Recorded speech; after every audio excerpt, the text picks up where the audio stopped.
That tradition feels so alive. Summer rhythms play, we're gonna thrive. Go, go, go, oh, shout it out loud. Hear the summer sun, we're a summer loving crowd. Talking Brazil ball. Hello there and welcome to Talking Brazil Ball. It's the podcast all about Brazilian football, the Brasileirão, and we're delving into match day 2 in Brazil this week. Vinicius in front of goal and a first point on the board for Remo. Already Mr. Tite under pressure, all of that and much, much more to come in this week's episode. We're here to stay.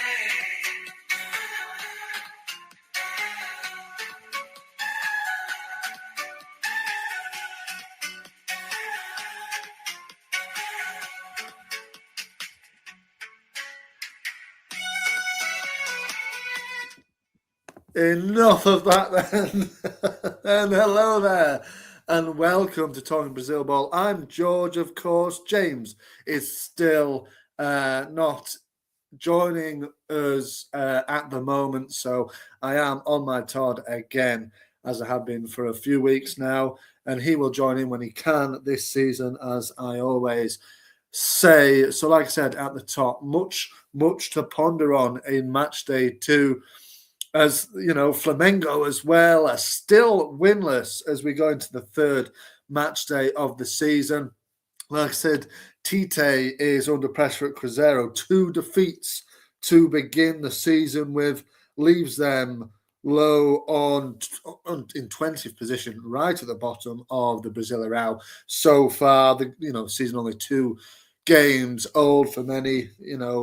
PR and Corinthians didn't play this weekend, so there was only 9 fixtures to go off. Plenty of goals, though, to delve into, which we will in this episode. So let's start, as we always do, with a roundup of the results from match day 2, and it went something a bit like this.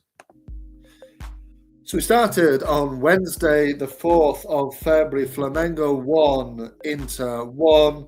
RB Bragantino, top of the table, 2 out of 2 wins from 2, beating my team, Galo 1-0. Remo 2, Mirassol 2, Santos 1, Sao Paulo 1. Into Thursday, the 5th of February, then Grêmio 5, Fogo 3, Palmeiras 5, Vitória 1, Bahia 1, Fluminense 1, Vasco 1, Chapecoense 1, and Cruzeiro 1, Curitiba 2. Wrapped up the match day on Friday, the 6th of February, the early hours in England. So there you go. They were the results from match day 2. Now, I, didn't pick the best one in the end, did I? But obviously you don't know. Hindsight's a wonderful thing, isn't it? You never know what's going to happen in these games. And obviously, I went for Santos and Sao Paulo. In the end, it should have been Grêmio and Fogo, but we will look at Grêmio Fogo. Of course we will. And that man, Carlos Vinicius, who is absolutely on fire in the early part of this season. So I went with Santos and Sao Paulo, just for the pure fact it was a little bit of a Sao Paulo derby at the Unibano Caldeira, and it ended up in 1-1 draw. A little bit of a nothingness, really, this game. Very even match. Santos just, shaded the shots and things. It was very even possession-wise.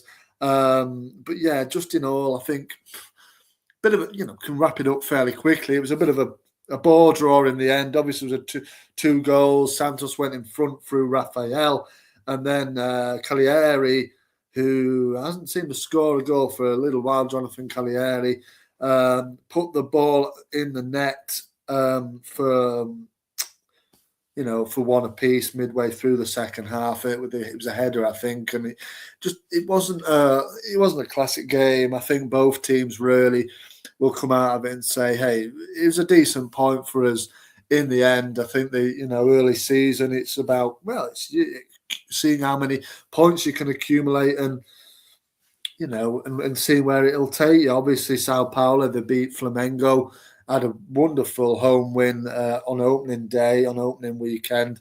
Now they've on 4 points. It was Santos's first point of the new season, having lost to Chapecoense, of course, on the first day. It was actually their second game in a row with Sao Paulo. They are still playing in the Paulista. I think just finishing up in the Paulista, really. They've got one more game to go, I think. I mean, Santos played early doors of this yesterday morning. Noroeste, they win. They beat Sao Paulo, won as well in their game in the Paulista. But yeah, they're still playing. They did play them actually last Saturday on the 31st of January. Actually, they lost 2-0. Then they played them in the league. It was a 1-1 draw. So still going with the regional competitions. Like I said, Sao Paulo also did win in the early hours of Saturday against Primavera. It was a 2-1 win, and Cagliari actually got a goal in that one as well. So he's got 2 in 2. But yeah, I don't know why. Usually they play them before the game. I think it's because the season's early starting, probably. That's why they're going with them. And it seems like they play thousands of games a season in Brazil, don't they? And obviously, they need big squads, and they do all seem to have them. But Sao Paulo potentially might be the happier with that draw away at Santos. I think Santos won't be will be all right with it as well in the end. Obviously, Hernan Crespo going quite well at Sao Paulo, and Voivoda, who's a decent coach at Santos. So I'm sure they were both pretty okay with the draw there. But anyway, we will wrap that up pretty quickly. Seems a bit of a nothing game, one apiece in Sao Paulo, and Santos draw with Sao Paulo themselves. So that it wraps up that. Let's wait and see. I'll look at the fixtures at the end of the show and see what my next match, game of the week will be. But that one is that one for now. Now we will go and look at the Grêmio Fogo game, which was absolutely bonkers full of goals. 8 of them in all, 5 for Grêmio, 3 for Fogo. And that gives Mr. Luis Castro his first win as Grêmio manager and a first defeat for Martin Anselmi as the Fogo manager.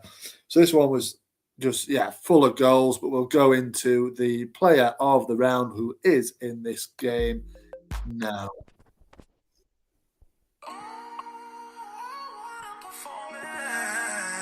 Five stars, he's gotta be player of the round.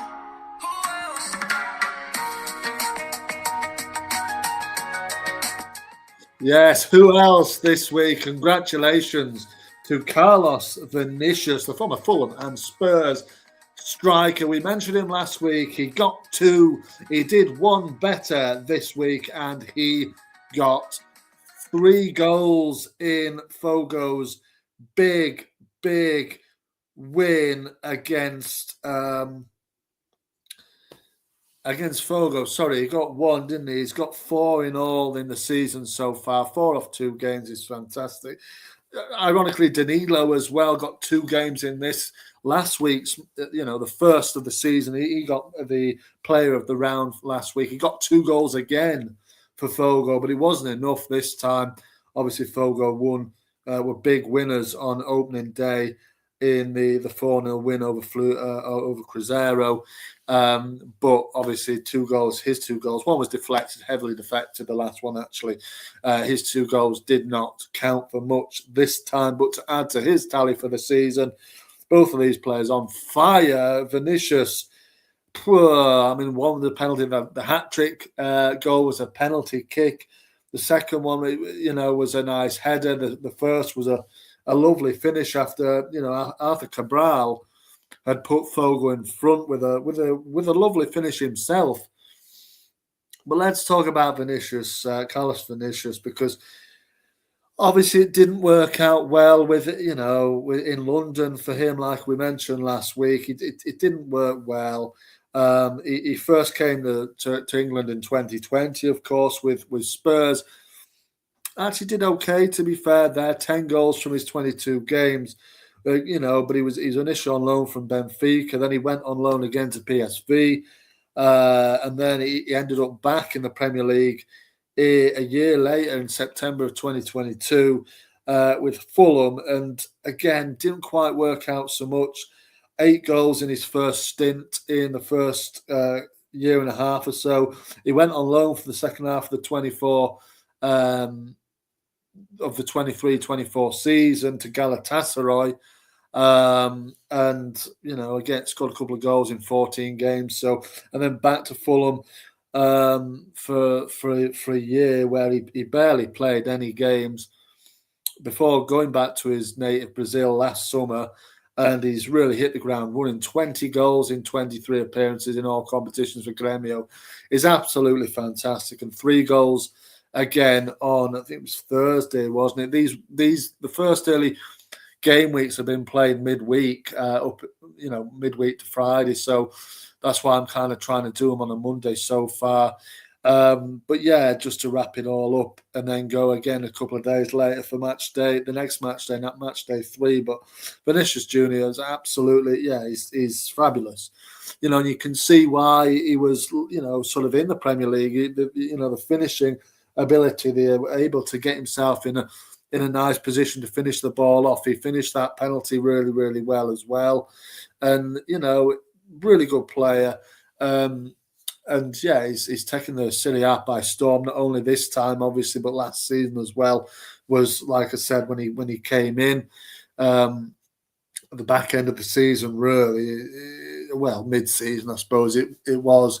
And, he ended up with, a good few goals, obviously, ended it with 12 goals from 14 games. He's obviously got 4 goals from 2 games to start the season off with so far this time, and we'll see what they do from there. I mean, they're playing Sao Paulo in the next game. I mean, sure, Vinicius will be looking for more goals. Why not? And he's still only, he's 30. He's a young player for the Brazilian league as well, and you never know. With this form, he might end up back in Europe, banging in the goals for somebody down the leagues, maybe the Premier League again. People might look towards him again and say, well, it didn't work out so much at Fulham and Spurs, but why not? He's hit form. Why can't he do it again? Because he did score some goals in the Premier League. I think he scored. How many did he score? He scored 6 in his time in the Premier League, so it wasn't that many, but it was it's difficult for some players, and we've seen, John Arias, he signed for Fulham, didn't he? For Wolves in the summer, and he's gone back just a few days ago back to Brazil with Palmeiras, which is a fantastic signing for Palmeiras. But obviously John Arias, Colombian, couldn't probably maybe adjust to the Premier League as much as he would have liked, and he's found a move already back to Brazil, where obviously he's comfortable with. It's a great signing for Palmeiras, that who've obviously built a decent squad there. But Grêmio as a whole, if we look at them, obviously they lost in the league in the first game to Fluminense. They have played 2 games. 3 games since then. Sandwiched in was the Serie A win over Fogo. In between that, there was draws with Juventude and then a win against Novo Hamburgo. So they're coming off again off the back of a win, and guess who scored the goal in that game? It was, of course, Vinicius. It was a penalty on the weekend, so that's why they're playing midweek, and because they're playing the the local competitions on the weekends at the moment. But I think, like I said, I think it stops soon, does the local competitions. But Grêmio going well. Luis Castro adds to his first Serie A win with a Gaucho win as well. So he'll be very, very happy with that. Like I said, Vinicius Carlos Vinicius. I'm going to say Vinicius Junior. That name keeps wanting to come out my mouth, but obviously Carlos Vinicius on the scoreline again from the penalty spot, and Gremio keep on rolling. But fabulous hat trick from him. Obviously, there's others that had a good game as well. Former Leicester player Tite, he scored a goal as well in this one. And the man Amuzu on the wing, Francis Amuzu, the Belgian lad, one of not that many European lads playing in Brazil. He also had a good hand to play in this victory, got a couple of assists, and then Nielsen finished off the scoring for Gremio in the 79th minute before Danilo, like I said, pulled one back with a heavily deflected effort that has gone down into his goal. So he now has 4, same as Vinicius, 4 from 2 games, which is absolutely fantastic for him, but not the result that him or Fogo wanted in this one. They'll be looking for better in match day 3. But anyway, congratulations to Carlos Vinicius. He is our match day 2 player of the round winner.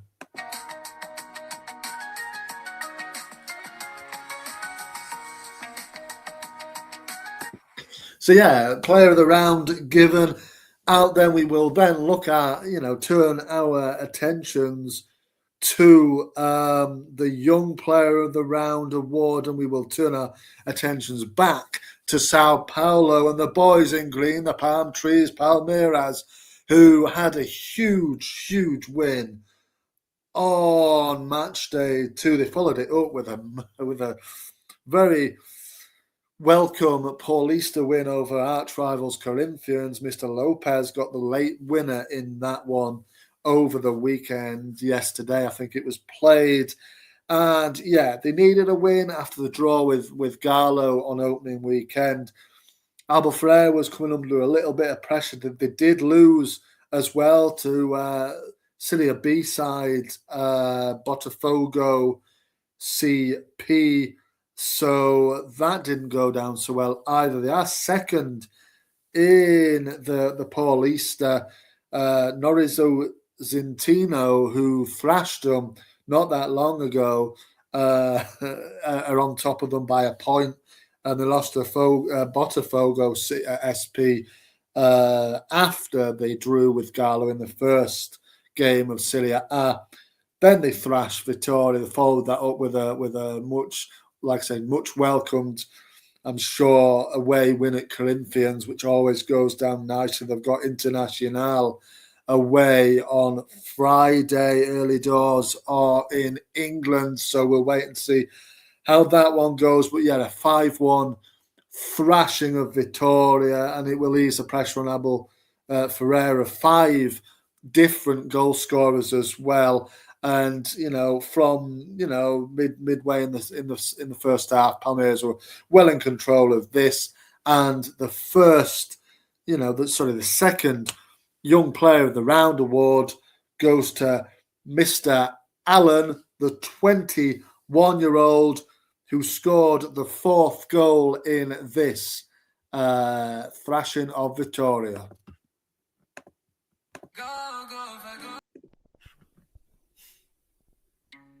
There we go. How far can he go? It's the Young Player of the Round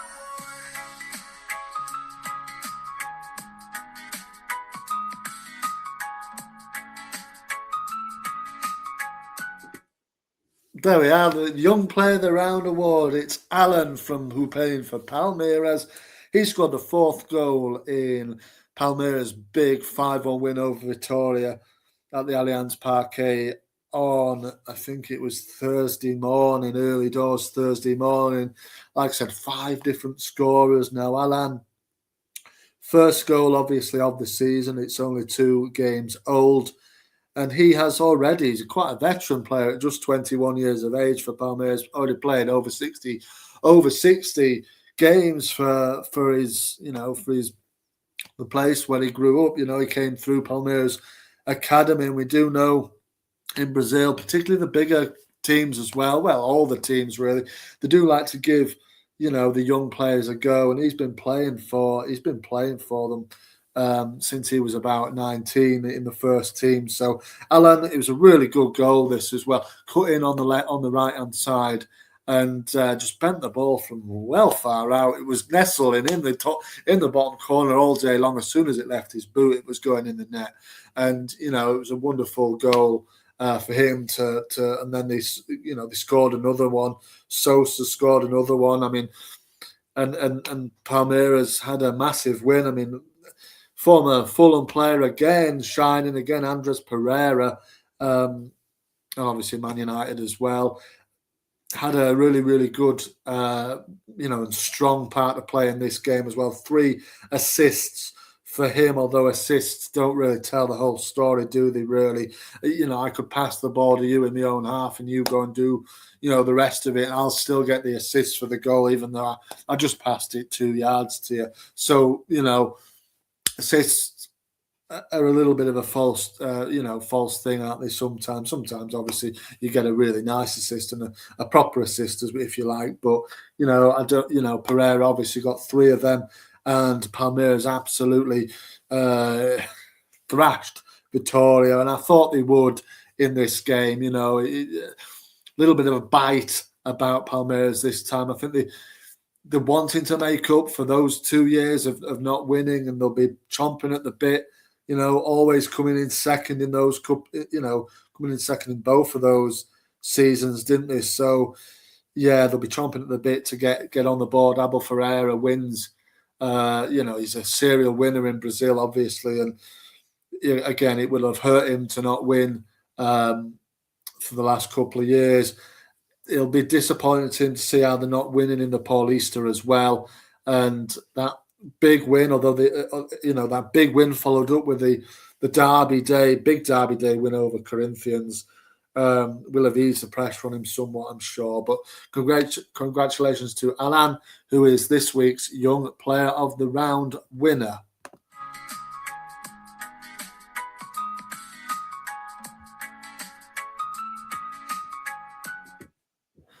So we're cracking through it then. So on the third and final award to give out in this week's episode, in this week's podcast, is the goal of the round. Now, there weren't that many to go off here, I don't think.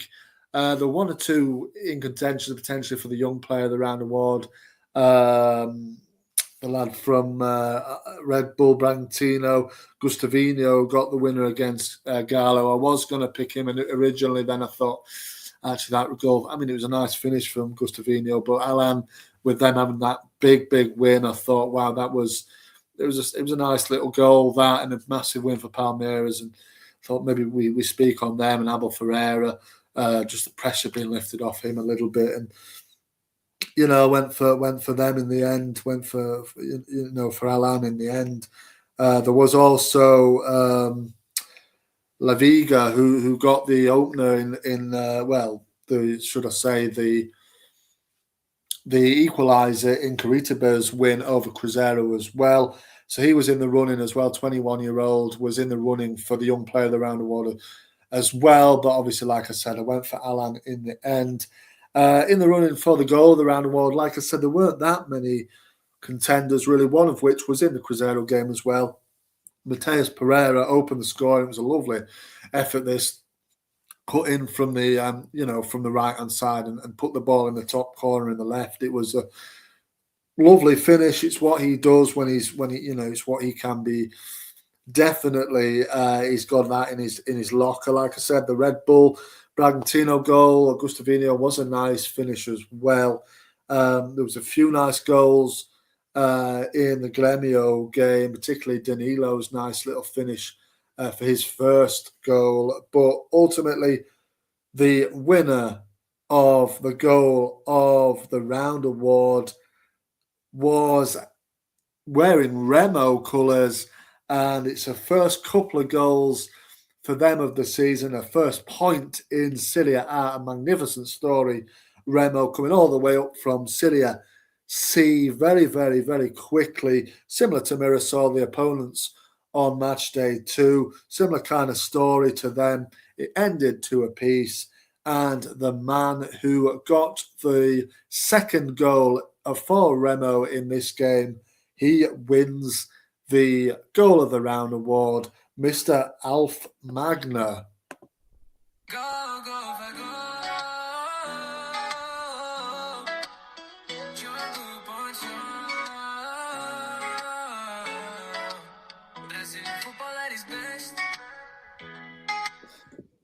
Mr. Alf Manga, sorry, not Magna, Manga. He gets the Goal of the Round award this time. And this was a wonderful goal, to be honest with you. It was a long throw-in from the right-hand side, and it was in the first half. I mean, Remo went 2-0 up with this goal. Obviously, they conceded 2 late goals in the last 10 minutes to draw the game. Really scrappy couple of goals to concede. They were really disappointed to concede those goals and give up what was theirs for the a 2-0 win would have been absolutely wonderful on their first Serie A home game for some time. But in the end, it was a draw. But this goal was great. I mean, it was a long throw-in. I think the throw went straight to Manga, who because the sort of defenders sort of tried to head it. I think it went over the heads. It might have skimmed off one of them, and he just first time he keeps his head down and he just blasts it in the top corner. The veteran goalkeeper Walter had absolutely no chance of stopping it. It was a great finish. If you get a chance, go and have a look at that one. Alf Manga against Mirasol, and real thunderbolt of a strike.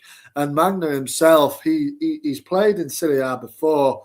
31 years of age. He's a striker, and he's played before in Serie A for Curitiba in 2023. It was and 22 as well. He's played and also for just Curitiba in Serie A. So he's got Brazilian experience already. He came in from a V on a transfer to Remo in January last month. So it's only his second appearance for Remo, and he got a really, really, really great goal, and unfortunately for them, it didn't result in a win. But Remo, like I said, it's always a fairy tale story for them, similar to Mirasol. Obviously, Mirasol went above and beyond last season. We'll wait to see if Remo can replicate that. Obviously, got beat on opening weekend against Vitoria, surrendered that 2-goal lead against Mirasol, and now they face up against Gallo on match day 3 on Wednesday night UK time, 11 p.m. kickoff. So we'll wait to see if they can get the first win on first time of asking. But this was a really, really lovely goal from Manga, and it goes in to our I will roll, because it was late January, I will roll over that goal from the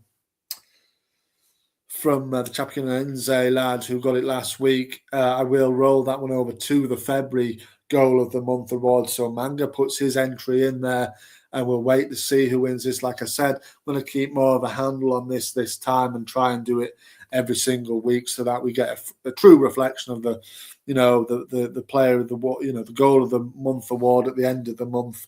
And everything like that. So let's wait and see who wins that. But this was a delightful effort from Manga. Shame from Remo's point of view, it didn't result in a win, but it was a draw. I'm sure they might have taken that before the game started. So, and they're on the board for the season. So congratulations to them on the first point in the top flight, and congratulations to Alf Manga for winning this week's Goal of the Round.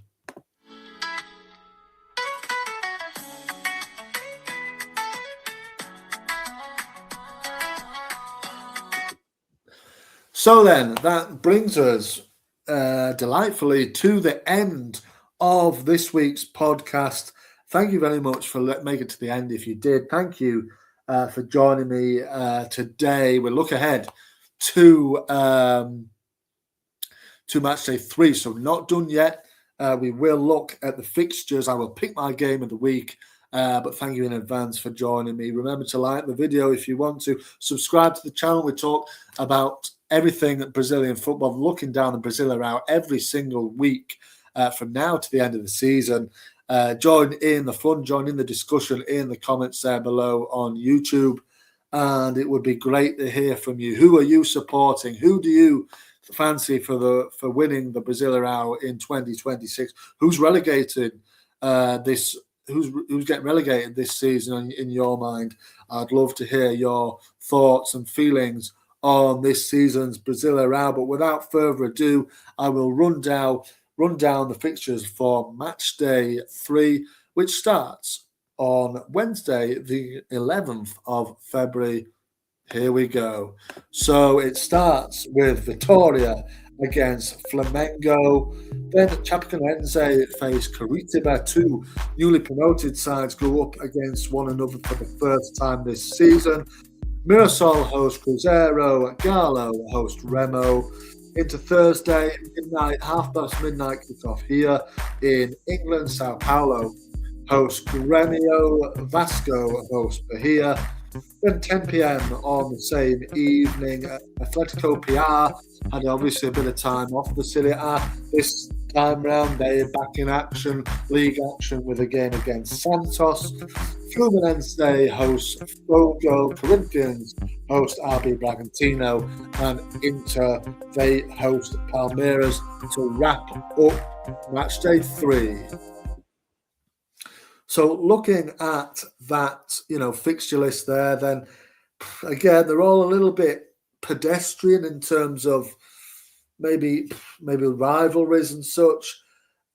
A little bit, it's a little bit kind of, I'm not so sure. But what I will go with actually is, I know it's not a fierce derby, but it is a derby. It's a Rio derby. It's quite an eye-catching one, probably the one that really stands out in and amongst all of those fixtures. And it's the one happening on Thursday evening here in England, and it's Fluminense against Fogo, the Rio derby. I will look at that. I think this time round we'll wait and see if Zubeldia's men can topple Fogo this time round. So tune in next week to see what my thoughts are on that one, and obviously we'll do the same. We'll round up match day 3. But before I leave you, we will round up the table for us what it is on after 2 games.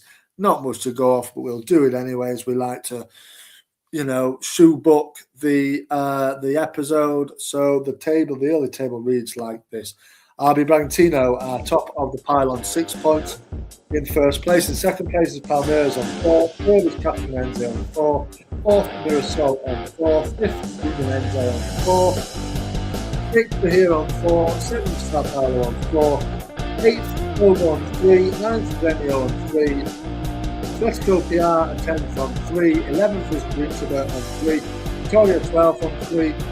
Galo 13th on 1. 14th is Flamengo on 1. 15th Vasco on 1. Inter 16th on 1. Into the relegation zone, Santos in 17th position on 1. Remo at 18th on 1. Corinthians are 19th on 0. And bottom of the pile, early doors is Cruzeiro. They're also on 0.